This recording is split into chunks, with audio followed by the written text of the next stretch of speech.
Salutations, everybody. Welcome back to Victoria 3. I'm Lord Forland, and today we will be doing a guide on warfare. So, first off, this is not a war-based game like Hearts of Iron, EU4, or even to some degree Crusader Kings, all, of course, by Paradox. This is an economic game. Now, it doesn't mean it doesn't have war, it's just that war is waged differently than one might expect. So if you haven't done any stuff with war, I'll go from the basics forward. So first off, your military is commanded through your military tab, with a side note in your development tab is how you change the equipment you're equipping your army with. Same thing with your navy. Your military has a certain number of regulars, which are constructed from your barracks that you have throughout your country. And then you have conscripts, which are basically peasant or other workers in your lands that join the army in the event of times of crises. Be aware that deploying conscripts takes them away from their jobs, meaning they tend to crash your economy. They also, if they die, they may not return to their jobs. There's also the fact that if you have a huge population and you conscript people, their jobs are now open to be taken by other people. You may have a large unemployed population and they return from the war. Just wanted to cover the difference between conscripts and regulars. Regulars are what you should ideally use. Conscripts are kind of, oh no, I'm in trouble with this war, or I'm fighting an enemy that has 10 million times more troops than I do. Doesn't mean that a small army can't beat a larger one, and we're going to be covering that in this guide as we invade China in the Opium Wars as Great Britain. Now, just because you have the regulars doesn't mean that you can deploy them to the battlefield. You have to deploy them using generals, and so we'll recruit a general.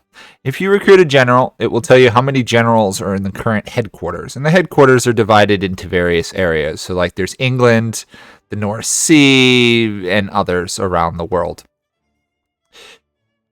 Each headquarters has a different number of units. So if we look at England, there's 15 reserve troops that are not under a general. So we can raise a general, which usually has between 15 and 20 units they can command, or, and this is something I wanted to point out here, you can go to your general.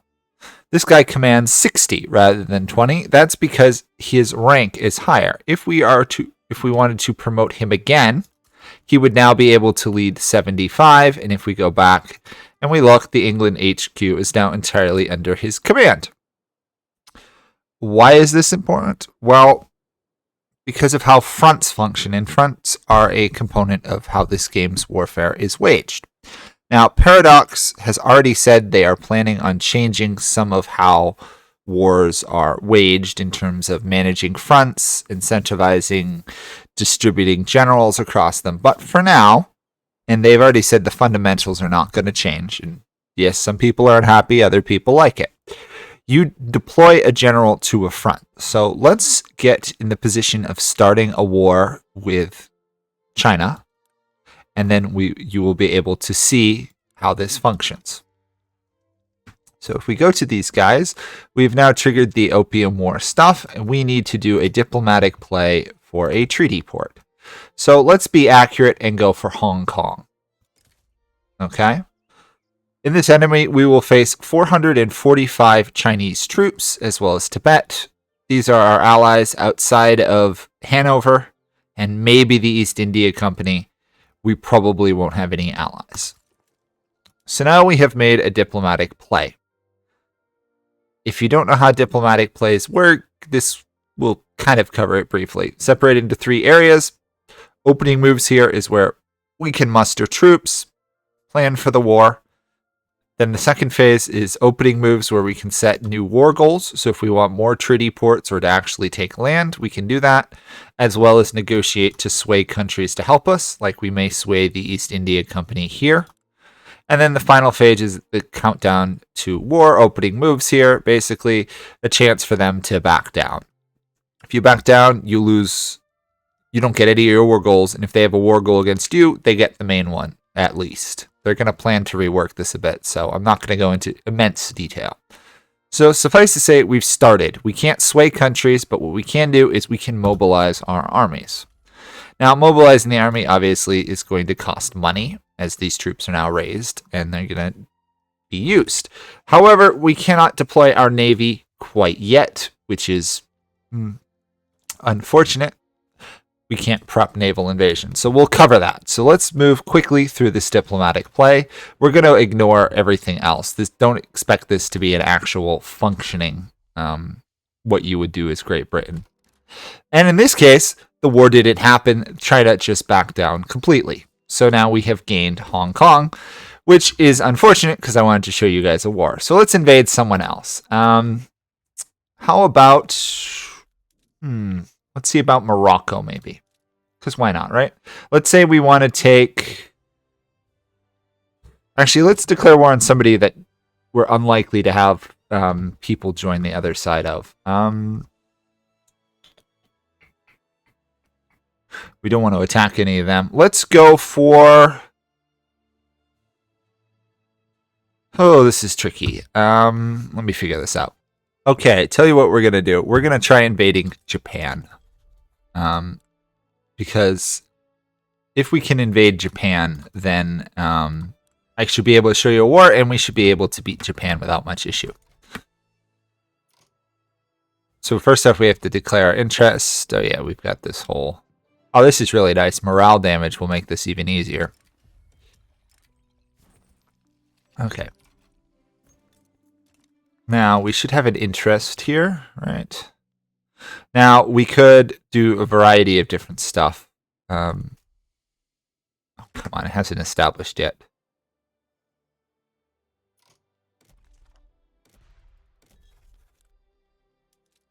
Let's say we want to take Kyushu down here. Oh, wait. Do they have a defensive alliance? Let me double check this, actually. No, they don't, but there's a chance other people will join in. It's worth a shot. We'll give it a try. If worse comes to worse, you'll be able to see how warfare works, at least. So now we're going to say we want Kyushu of everything. Okay. Now, it's very likely Japan will actually defend it, so... And we're just going to take one war goal here. We're not going to try and do anything special. I'm going to raise our troops. Let's see how this goes. Russia is going to support them. Okay, so that is slightly more concerning.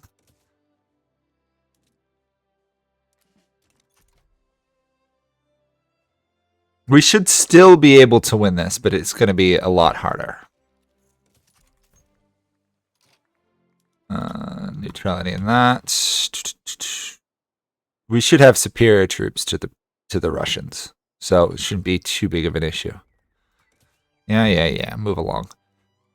We don't need any other events. We want war. Okay, war has broken out. We may win this. We may not. So the first things to do is because if we're doing a normal war, we could just assign a front line and march in. But there is a bit of a front line up here, which is kind of interesting. Not really what I intended to have happen, but maybe it'll distract Russia. So the first thing to do, since we're doing a naval invasion, is pick an admiral and say naval invasion of Kyushu. And now we can assign our general, which will obviously assign our large general. So what will happen is they will now prepare the forces to invade with, and we're going to be sending 75 troops into Kyushu. Now, they can cause trouble intercepting our army and other various problems, as well as there's the issue of supplies when our troops land. I don't know all the details. I really wish I could give you the ins and outs. Right now, the UI is particularly awful. Suffice to say, our troops have landed. They are fighting. Now, you'll see we're easily winning here. Our offense is 44. Their defense is 14. Why is their defense so much lower? Well, the reality their defense is so much lower is because they're still on irregulars or line infantry. Every level you go up is a huge boost to your offense.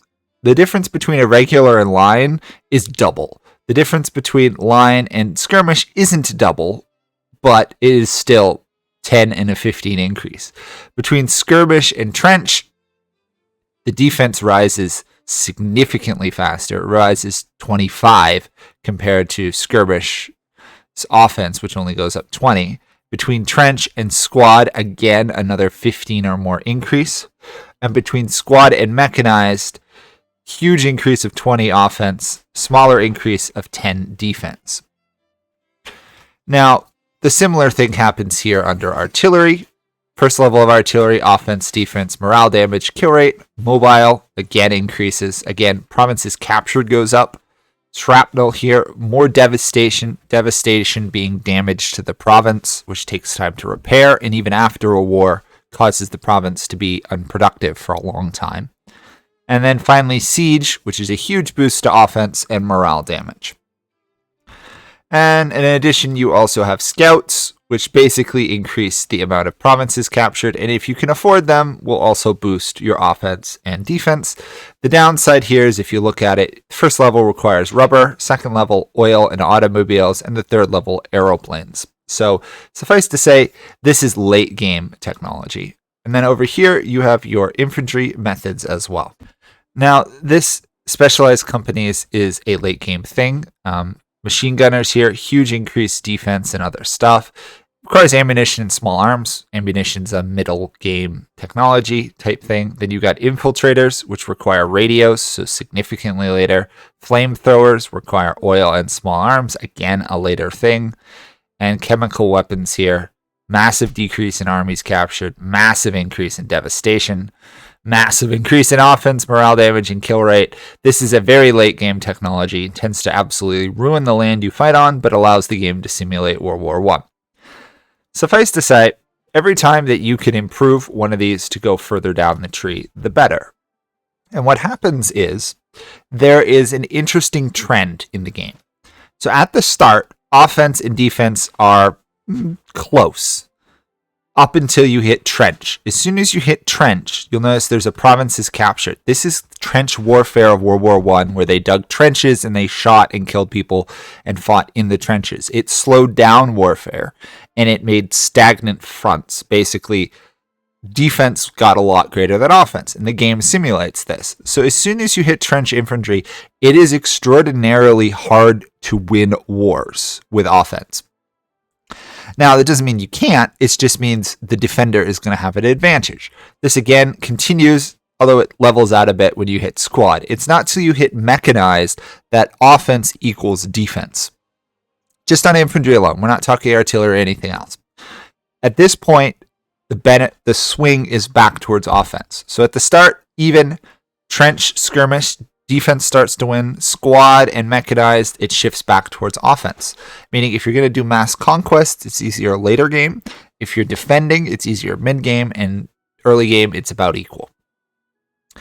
Now, it's not to be said that this is going to stop you, because every level of infantry is better than the one before. If you're going to win a war, having a better technology that you can support is key to winning. Now, obviously, if you can't supply arms or artillery to your troops, you're kind of screwed anyway. Your troops require more guns than they do artillery, which is unfortunate because it's much easier to produce large amounts of artillery earlier on than infantry. Now, you'll notice none of this right here requires artillery. That's because that's the second category. Now, the second category kind of helps a bit. It starts off offense and defense are even. Then as you move further down, same, but more kills. And then finally, still even. And then siege artillery here, boost to offense. Combining this with tanks means offense will almost always beat defense, assuming all things are equal, not including generals, terrains, other effects. So early game, you can win wars. And you can always win wars against nations that are technologically backwards, like in our case right now versus Japan. We are stomping Japan's army because they have irregulars and we have both artillery, which is the British start off with such a strong army, it's almost ridiculous. Skirmish infantry. Honestly, the British army can beat everybody in the game except for maybe Russia and France at the start. It's kind of hilarious. And most of your combat stats are based off that. Now, there's also the morale, and the morale is just what's the morale of your troops? And later on, you will see that this varies as combat goes on. There's demoralized. You can see all the effects going through it. The defense, you can read your offense, defense, how many troops you have, etc. Morale is not always 100%. That to some degree is based off the final category, your medical aid. At the start, 25% recovery. Here, recovery is quite important. It's casualties they take. Recovery rate is countered by enemy's kill rate. Basically, if you lose a lot of troops that become casualties, your dependence rate in your country will increase. So after a war, you'll suffer the economic repercussions of it long after. As you refine this, you'll see more and more people recover. However, as you go further down here, first level, fabric, opium, okay. Field hospital, tools, fabric, and opium. Usually tools and fabric, everyone can match. Opium is the problem. Most nations do not have opium plantations in their lands. It's mainly confined to Asia and some of the Middle East area. Getting a supply of opium is pretty key if you're going to be a warmonger. The fact that it reduces the amount of casualties and dependents you have mean you have less of a burden on your state as things move further on. People like Great Britain have access to opium as well as their larger market because India is a producer of opium and the British East India Company tends to supply the opium needed for Great Britain to have higher level casualty survival than anyone else. This all combines all together, but suffice to say, you can tell from offense how you're going to win and defense. It's pretty straightforward. Now, there are other modifiers. We are doing a difficult landing, so there is a penalty. Every general has various traits. This guy is direct as well as reckless, and so you'll see he has better offense as well as aggressive maneuver. And on the other hand, he is reckless, which has offense bonus, but the recovery rate is lower as well as making mistakes and other stuff. This varies by general, so by and large, you want to have your best general leading your wars. You will also get generals that have, for example, Navy commanders. This guy's better at fighting in Navy combat, which makes sense because he's an admiral. This guy over here, he's a pillager. Cheaper supply routes to maintain. Supply routes are a shipping lane that supplies a general ordered to advance or defend a front, only accessible by sea. Supply levels equal to the supply route's effectiveness. You're going to have to take your navies, and this is something people forget to do, and you're going to want to have them protect shipping lanes. Now, this is not usually a huge concern, but it is something that you definitely want to do. So this will protect a shipping lane between North Sea and the South China headquarters. Once we land in Japan, we're going to want to definitely protect the trade routes going there. As you can see, we're easily winning as it goes. Here's the dead, here's the wounded. Some of the wounded will recover and serve, others will end up as dependents. Basically, assume they lost an arm, a leg, an eye, or whatever, but they survived. Dead, well, they're dead. There's also attrition, and attrition occurs if they're fighting in terrain that are hostile to them, and is something that you can't really avoid or negate, but it does show that having your troops standing on a front for a long period of time was quite devastating. The other option is your troops garrison areas, which is an additional command you can do by stand idle. They'll move various headquarters. You can do offense, which advances, and you can do defense, which slows enemy advance and can retake territories that have been taken but will not take enemy territories. This is good if you're losing on a front and you just want to delay the enemy rather than beat them while you crush them on another front and then move your troops over to help. So for example, obviously here there's a war going on, or there could be a war going on in the Columbia district. If we wanted to, we could send this guy up here to defend this front. He's not going to win, but Russia's odds of displacing them are low. This becomes more beneficial as army and artillery helps your defense more than your offense, becomes less effective once offense becomes superior. And waiting just means they just sit around, defend an area with garrisons, and where they go depends on their headquarters. They don't take attrition while standing around, so it's a good way to mobilize your troops without deploying them to a front, but having them mobilized so that you can deploy them quickly. So anyway, let's process this battle, and then we'll talk more about the repercussions. So we have now taken this area here. Oddly enough, it hasn't shown the flag change for us, mainly because that's the way it's such a small island. So now with our navy here, these guys are going to help protect shipping lane because they help with the naval invasion. So any enemy fleets that try and cause stuff, these guys will patrol back and forth and attempt to intercept them. We could also add other people to the same order to make it even more protected. It's not really a huge concern. The AI at the moment, at least, is not too great at causing trouble. Human players are a little bit better. Now that we have deployed our troops to the front line, we've already won there. Downside is we're going to have to watch another naval invasion of this island because it just invaded one island. It has to invade this whole area, and this counts as part of their southern islands, which I really wish would change. So now as we process forward, it will rebuild the forces, make sure we got good supplies and everything else, and it will head on in. So if you cut someone off, like you harass their supply lines or you encircle them, their supplies and morales will drop drastically, and they will, by and large, their armies will die. Sort of historical. Unfortunately, you can't control this. So here again, we're having a difficult landing, but we have a better offense and defense. So the odds are this bar will swing in our favor. These guys muddy, they can't take much. These guys rapid advance will take more. I'll ignore the stuff going on in the background. So we have now landed, and now a front is set up. If we want to assign more generals to it, we now click there. They will sail there. They will take convoys to do so. Be aware that you have to have spare convoys in order to launch overseas wars. And as you will see over time, people will encounter each other, and then the bar will fill up and a battle will start. Just like that, we've won that battle. So now on this front here, you will see this is the bar for our advance to attack, and this is their bar to advance as well. Obviously, we're going to advance and start a battle much faster. And we're actually losing this battle. They deployed more troops to it than we did. Now, that could just be unlucky.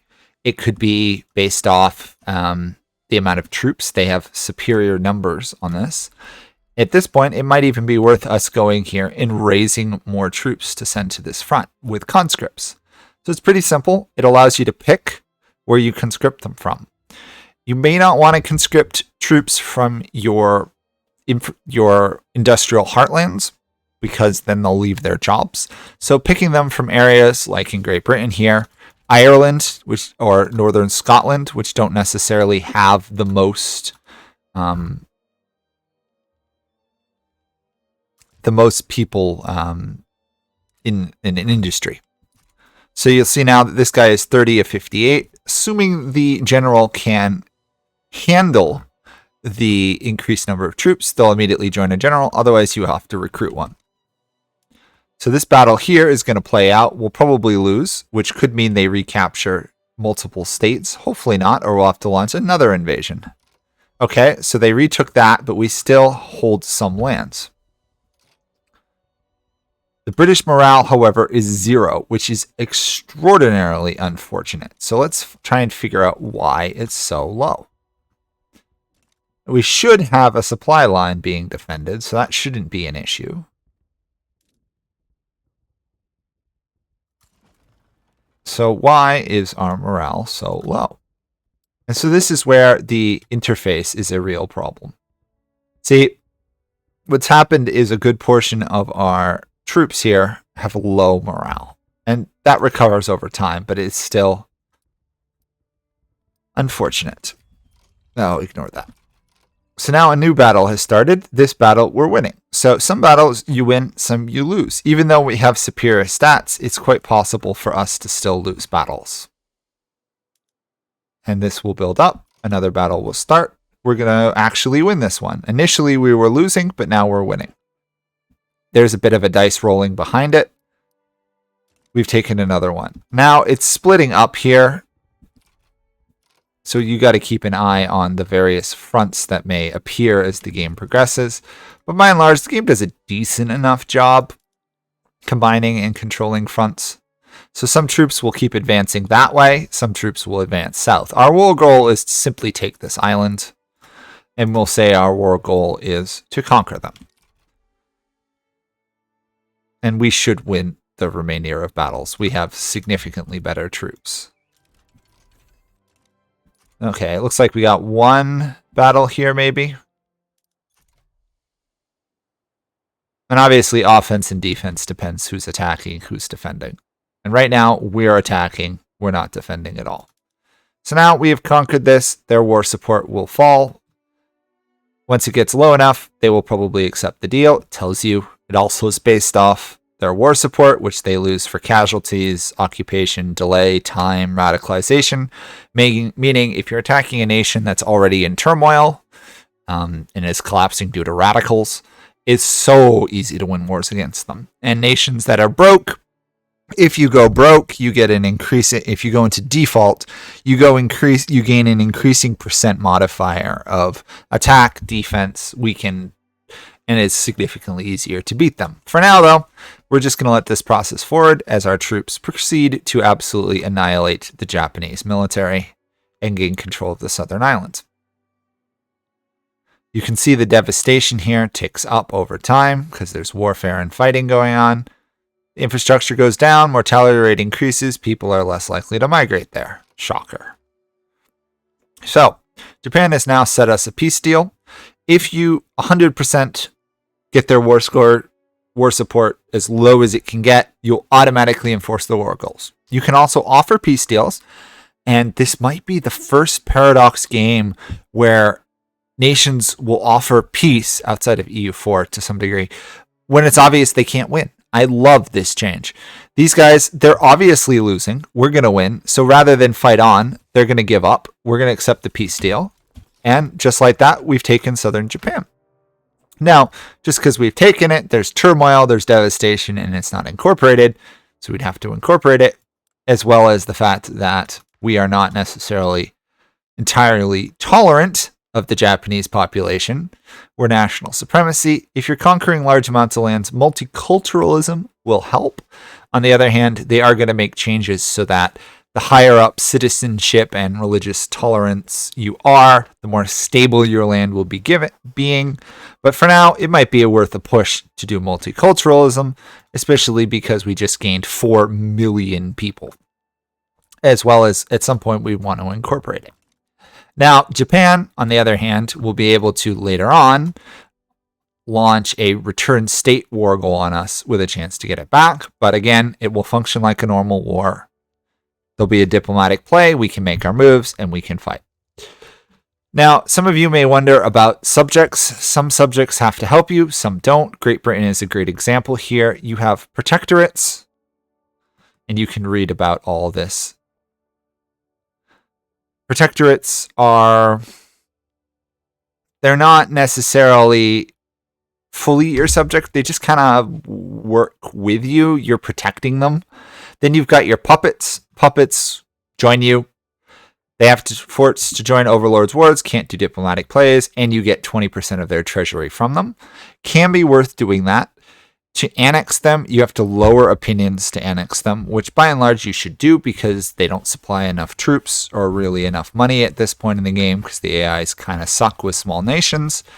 You're better off having them and using their troops yourself. Then you have dominions, which are weaker. They're autonomous. You can persuade them to join your wars, but they don't have to, and they can start their own wars, meaning places like the Hudson Bay Company or the East India Company relatively function as almost autonomous nations, but if someone comes for them, we have to defend them, and we get 10% of their income from them. So that's kind of how it functions. There's a truce after a war with Japan that we can't attack or start diplomatic plays.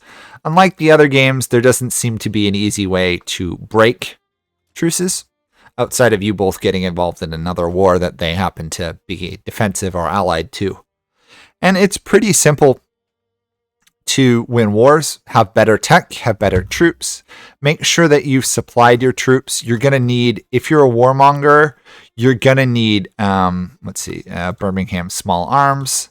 You're going to need arms industries. And within your arms industry, you have production of cannons and guns. That does not solve your full problem. There is a requirement for the higher level artilleries and stuff that you need munitions, and later on obviously you need explosives and oil for some of the infantry units. Munitions produce from explosives, they produce ammunition. You need ammunition for higher level stuff. How do you get explosives? Chemical plants.